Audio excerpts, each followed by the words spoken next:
চুপ্পুকে গ্রেপ্তার করতে হবে, চুপ্পুকে ছাড় দিলে সরকারকে আমরা দায়ী করব, আমরা স্বরাষ্ট্রমন্ত্রীকে দায়ী করব। একই সূত্রে গাধা। আজকে এই চুপ্পুর ব্যাপারে আমরা সোচ্চার। চুপ্পু ফ্যাসিস্ট, তাকে যেন পালাতে দেওয়া না হয়। ল্যান্ড বর্ডার, এয়ারপোর্ট কোনো দিক দিয়েই নয়, তাকে আইনের আওতায় আনতে হবে। ইনশাল্লাহ আমরা জয়ের পথে আছি, ইনশাল্লাহ আমরা জয় অর্জন করব। বিশেষ করে এই জেনজির যে উদ্দীপনা, এই উদ্দীপনা ছড়িয়ে পড়েছে পুরা পাক ভারতে, পুরা ভারতে। এখন সবাই আমাদের বাংলার জেনজিদেরকে ফলো করতে শুরু করেছে। আমাদের প্রতিবাদ হলো চুপ্পুকে গ্রেপ্তার করতে হবে, আইনের আওতায় আনতে হবে। ওনার আমলনামা দেখতে হবে কার কার সাথে কথা বলেছেন। উনি একা না, আর অনেক লোক ওনার সাথে জড়িত। ইনি সকল কলকাতা নেড়েছেন, সকল অশান্তি সৃষ্টি করেছেন। আমরা চাই এখন রাইট টাইম। অনেক রিউমার আছে, আমরা রিউমারের প্রতি আমরা সমর্থন দিব না, বাট ওনাকে আমাদের গ্রেপ্তার করতে হবে। অনেক কিছু জানার আছে আমাদের। এই অনৈতিক ব্যক্তি ভারতের তাবেদার, এই অনৈতিক ব্যক্তি শেখ হাসিনা তাবেদার। যে রিউমারগুলি প্রত্যেকে আসতেছে, উনি মোবাইলে কথা বলেছেন, টেলিফোনে কথা বলেছেন শেখ হাসিনার সাথে। আপনার একটু ভাবেন, এই সময় আমাদের পান্না সাহেব অ্যাডভোকেট, উনি একজন জেনারেলকে গালি দিচ্ছেন কুত্তার বাচ্চা বলে। আমি এই কুত্তার বাচ্চাটা ওনার জন্য উৎসর্গ করলাম। এই দালাল, এরাই এলো আমাদের আসল দালাল। আমি আজকে কথা বলতে চাই, 52তে মারা গেছে 6 জন, 71 অনেক, হিসাব করে নিয়ে আমাদের লজ্জা। আমরা 70 দেখছি কয়জন মারা গেছে, কিন্তু এই 24-এ মারা গেছে 1400 প্লাস, 30,000 উপরে আহত হয়েছে। আমরা এদের জন্য কোনো রকম নাই, কোনো লজ্জা নাই। এটা নির্লজ্জ জাতি। আমরা নির্লজ্জ না, আমাদের নেতারা নির্লজ্জ। রাষ্ট্রীয়ভাবে কিছু করা হচ্ছে না, জোরে সোরে করা উচিত, এটা আমাদের গর্ব। আজকে এই চুপ্পুর ব্যাপারে আমরা সোচ্চার। আমাদের আগেই ঘোষণা ছিল, কিন্তু বৈরী পরিবেশের জন্য আমরা করতে পারি নাই। আজকে মনে হয় সেই সুযোগটা আল্লাহ দিচ্ছেন। আমরা যা পারছি আমরা এসেছি। আমাদের প্রতিবাদ হলো চুপ্পুকে গ্রেপ্তার করতে হবে, আইনের আওতায় আনতে হবে। ওনার আমলনামা দেখতে হবে কার কার সাথে কথা বলেছেন। উনি একা না, আর অনেক লোক ওনার সাথে জড়িত। উনি গেলেন চিকিৎসার জন্য সিঙ্গাপুর, লন্ডন, ফুর্তি করতে গেছেন, 60টা গাড়ি নিয়ে ঘুরছেন। তার টাকায়, জনগণের টাকায়। এই অনৈতিক লোক থাকার কোনো অধিকার নাই। আমার জনগণ চিকিৎসার জন্য ওষুধ কিনতে পারে না, এদের টাকায় তারা এত ফুর্তি করে। এটাই আমাদের রাজনীতিবিদ। আমি মনে করি কঠোর হইতে হবে আমাদের। চুপ্পুকে গ্রেপ্তার করতে হবে, চুপ্পুকে ছাড় দিলে সরকারকে আমরা দায়ী করব, আমরা স্বরাষ্ট্রমন্ত্রীকে দায়ী করব। একই সূত্রে গাধা। এই আসালাম বলেন, এই চুপ্পু বলেন, এরা অনৈতিক ব্যক্তি, দেশটাকে শেষ করে দিছে। আমরা এটা শেষ হতে দিব না। বিচারের মাধ্যমে প্রতিষ্ঠিত করতে চাই, আগামীতে এরকম এই ধরনের লোকজন সৃষ্টি না হয়। আমরা আপনাদের সহযোগিতা কামনা করি, ভবিষ্যতেও থাকবেন। আমি বলতে চাই, হাসিনা যেখানেই যায় সেখানেই পুড়ায়। মোদির ঘরে গিয়ে মোদির ঘরটাও জ্বালিয়ে দিয়েছে। আমি ভারতের আন্দোলনরত ছাত্র জনতার প্রতি আমি একাত্মতা ঘোষণা করছি। তাদের স্বাধিকার তারা আদায় করে নেবে। আমাদের সমর্থন আছে, সমর্থন থাকবে। হাসিনা চলে গেছে, তার লেসপেন্সাররা রয়ে গেছে। তার মধ্যে অন্যতম একজন ছিল শাহাবুদ্দিন চুপ্পু, রাষ্ট্রপতির চেয়ার অলঙ্কিত করেছিলেন। তো যাই হোক, শোনা যাচ্ছে উনি স্থির করেছেন স্বাস্থ্যগত কারণে উনি বিদায় নেবেন। উনি বিদায় নেবেন, ভালো কথা। আমরা দেখেছি ইন্টারিম গভর্নমেন্টের সময়ে, অর্থাৎ 5ই আগস্ট 2024 থেকে ইন্টারিম গভর্নমেন্টের পুরো কালটাই এই ফ্যাসিস্ট হাসিনা এবং হাসিনার লোকজন এদেশ থেকে পালাতে পেরেছে বা পালানোর সুযোগ করে দেওয়া হয়েছে।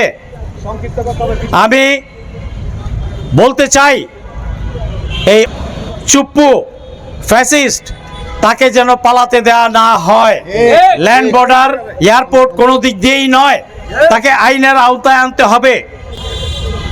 মাননীয় প্রধানমন্ত্রী, আপনি জানবেন আপনার মাকে প্রধানমন্ত্রী বেগম খালেদা জিয়াকে মিথ্যা মামলায় হয়রানি করিয়েছে।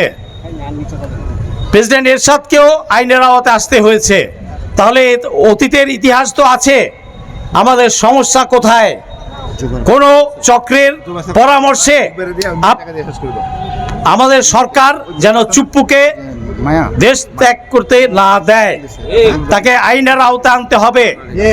ম্যাডাম খালেদা জিয়াকে যদি মিথ্যা মামলায় ভোগাইতে পারে, মৃত্যুর দিকে ঠেলে দিতে পারে, রাষ্ট্রপতি এরশাদকে যদি আইনের আওতায় এনে থাকতে পারে, তাহলে এই চুপ্পু কেন আসবে না? চুপ্পু এই 2000+ রক্তের খুনি 35,000 পঙ্গুদেরকে সে পঙ্গু বানিয়েছে। এই চুপ্পুকে অবশ্যই আইনের আওতায় আনতে হবে, এই দাবি জানিয়ে আমি শেষ করছি।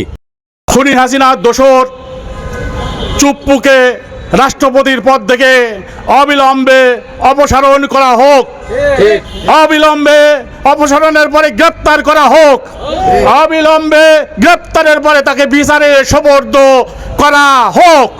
খুনি হাসিনার মতো অল্পের জন্য সে যেন পালিয়ে যেতে না পারে। আপনারা সবাই সতর্ক পাহারা বসাবেন। তাকে অপসারণ করার সাথে সাথে আমরা সামগ্রিকভাবে তাকে পালিয়ে যেতে গেলে আমরা তাকে অবশ্যই বন্দি করে আমরা গণতন্ত্রের বিচার করব। আর যদি সে সারেন্ডার করে তাহলে তাকে বিচারিক আদালতে বিচার করা হবে ইনশাল্লাহ। আমরা যখন কথা বলছি ঠিক তখন দিল্লিতে সাধারণ ছাত্র জনতার উপর মোদী সরকার যে ধরনের দমন নিপীড়ন চালাচ্ছে, আমরা বাংলাদেশের জুলাই জনতার পক্ষ থেকে ককরোচ জনতা পার্টি এবং মুক্তিকামী ভারতীয়দের সাথে একাত্মতা পোষণ করছি। আমরা আশা করছি এই কসাই মোদীর বিরুদ্ধে সম্পূর্ণ ভারত ফুঁসে উঠবে এবং ভারতের মাটিতে চূড়ান্ত আজাদির স্বাদ অর্জিত হবে ইনশাল্লাহ। পাশাপাশি আমরা আজাদ পার্টির আজকের এই প্রোগ্রামের সাথে একাত্মতা জানাচ্ছি।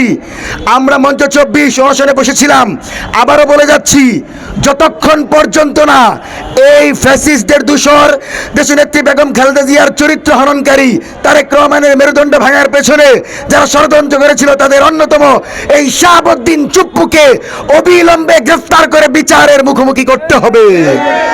আমরা বেঁচে থাকতে এই ধরনের ফ্যাসিস্টরা মুক্ত বাতাসে সেফ এক্সিট নিতে পারবে না, পারবে না, পারবে না। সুতরাং আজাদির এই লড়াই আমরা সবাই ঐক্যবদ্ধ লড়াই করব। এই আন্দোলনের সাথে সংহতি জানাচ্ছি। 24 ঘন্টার ভিতর চুপ্পুকে গ্রেফতারের আলটিমেটাম দিয়ে আমরা এখান থেকে বিদায় নিচ্ছি। ইনকিলাব জিন্দাবাদ, মুজিববাদ মুর্দাবাদ। কিছু স্ট্যাটিস্টিক্স বা ডাটা আমি বলে যাব। 71 সালে আমরা ছিলাম 7.5 কোটি আর পাকিস্তানিরা ছিল 4.5 কোটি। এখন আমাদের কিছু কিছু লোক বলে 18 কোটি আর পাকিস্তানে হলো 22 কোটি। আমাদের 25 কোটির উপরে লোক আছে এই বাংলাদেশে। এটা মিথ্যা ডাটা দেয় যে আমরা 18 কোটি। আরও একটা পয়েন্ট হলো যে ভারতে বলে 25 কোটি মুসলমান, ওখানে আছে 40 কোটি। ভারতে মোর দ্যান 45% হচ্ছে মুসলমান, এই জন্য হিন্দুরা বলে আমরা খতরে মে হ্যাঁ। তোরা খতরে মে থাকো কেমনে? তোমরা দেশ চালাচ্ছ, আবার খতরে মে কেন? খতরে মে আমরা আছি যে তোমার লোকেরা এই দেশ চালিয়েছিল। তো এখন তাদেরকে বিদায় করা হয়েছে। অনেক ডিসেম্বরে সাহস দেখায়, ডিসেম্বরে আসতেছি মানে মেরে ফেলবো, কেটে ফেলবো, তোমরা রেডি হয়ে যাও, সব ভুয়া। আর আমার আসতে দাও একটা সিস্টেম আছে।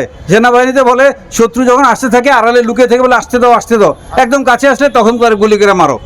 আর কথা হচ্ছে আমাদের দেশের যে তথ্য মন্ত্রণালয়, ওরা ওদের সমস্ত প্রোপাগান্ডা আমাদের ফেসবুকে দেবে, আমাদের ইউটিউবে দেবে, আমাদের টেলিভিশনে দেবে।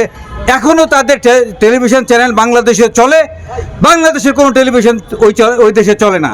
তো এইটা ইমিডিয়েটলি বন্ধ করতে হবে সব কিছুর সাথে। যেহেতু বৃষ্টি আছে, বৃষ্টি চলে আসছে, কোনটা ইনশাল্লাহ আমরা জয়ের পথে আছি।